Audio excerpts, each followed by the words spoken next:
অনেকগুলো অসত্য কথা, বিভ্রান্তি এবং যেটাকে গ্যারেন্টি বলছেন আসলে সেগুলো সমস্তটাই জুমলা।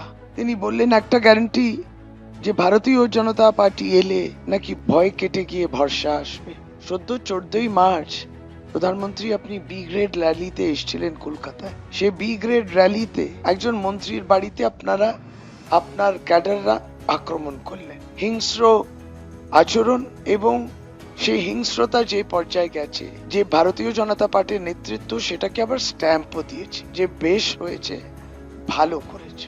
এটা কি ভয় দেখায় না এটা ভরসা আসে? প্রধানমন্ত্রী আজকে বলছেন সবকা সাথ সবকা বিকাশ, কিন্তু তার সঙ্গে সবকা হিসাব হোগা। বলার মধ্যেও আবার একটা হুমকি, বলার মধ্যেও ভরসা জোগান হচ্ছে না, ভয় দেখাচ্ছে।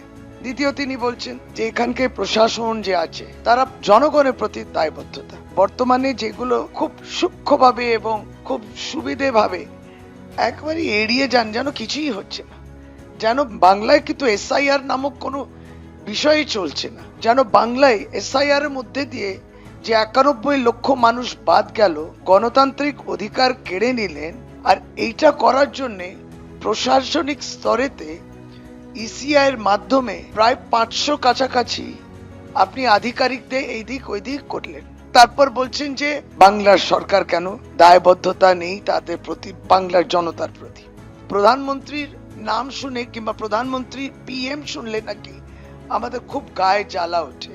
কিছুই ব্যাপার না, সব বানানোর কথা মধ্যে একটাই ভাবলাম, প্রধানমন্ত্রী যে কেয়ার ফান্ড আছে সেটা কেন অডিটে আওতায় আসে না?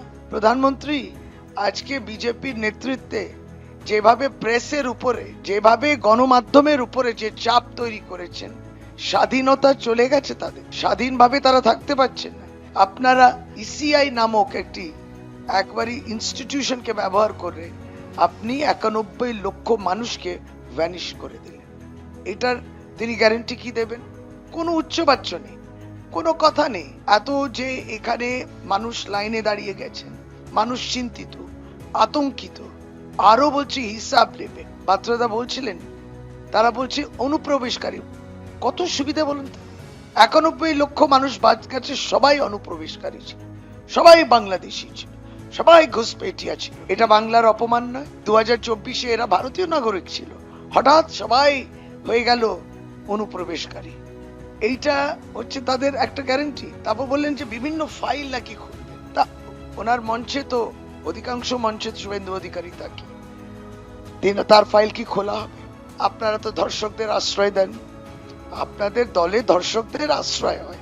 ব্রিজভূষণ সিং বলুন, কুলদীপ সেঙ্গার বলুন, ধর্ষকরা আপনাদের জন্য সংস্কারী মানুষ, তাদেরকে আপনারা আশ্রয় দেন।